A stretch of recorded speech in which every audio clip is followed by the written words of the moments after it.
Air can contain negative ions. It's referring to the negative charge, and negative ions are electrically charged oxygen molecules. And there are three things that are required to produce negative ions. So if I tell you the three things that are required to produce negative ions, you start to understand where you will find them. Water droplets pass through the air, casting off negative ions. You see the three things present there? Water, droplets pass, movement through the air. So we need moisture, we need movement, and we need air to produce negative ions. So where do you find those three things? You'll find those three things, yes, especially the thunderstorm. Yeah.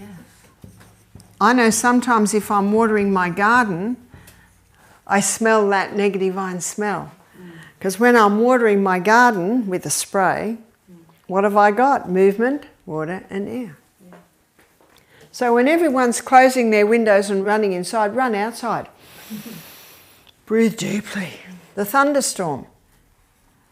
Also the waterfalls and ocean waves, the pounding of those waves. And I think we can identify that we've all experienced the air in those places, but also the pine forest. And the reason why the pine forest has more negative ions is because the pine needles are so numerous and so fine, and they're so light that it only has to be the slightest breath of wind and you get more movement there than you may get in other trees. So early in the morning when I went through the pine forest and dived into that water, I got a nice dose of negative ions.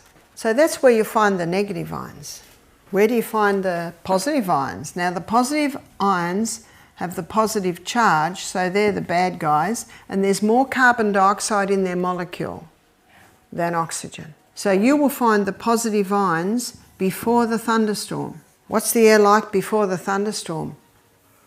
It's heavy, isn't it? Yeah. And if someone's got arthritic joints, they'll say, oh, the storm's coming, my arthritis is hurting.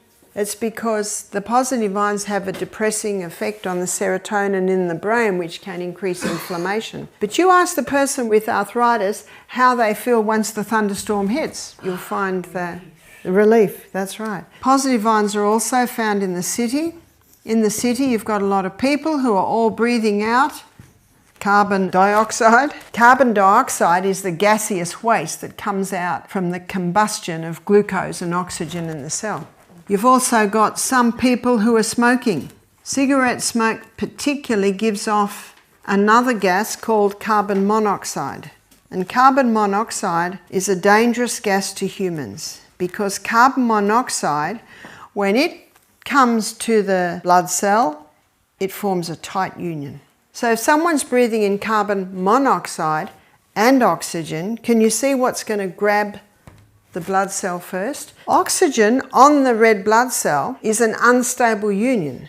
And it's an unstable union so that it can drop the oxygen again quickly in my brain, in my toes, in my pancreas. Whereas when carbon monoxide comes on, it forms a tight union. Where else will we get carbon monoxide? Where else we can be exposed? Is cars, the car fumes. I always question the wisdom of people jogging in the city on the side of the road.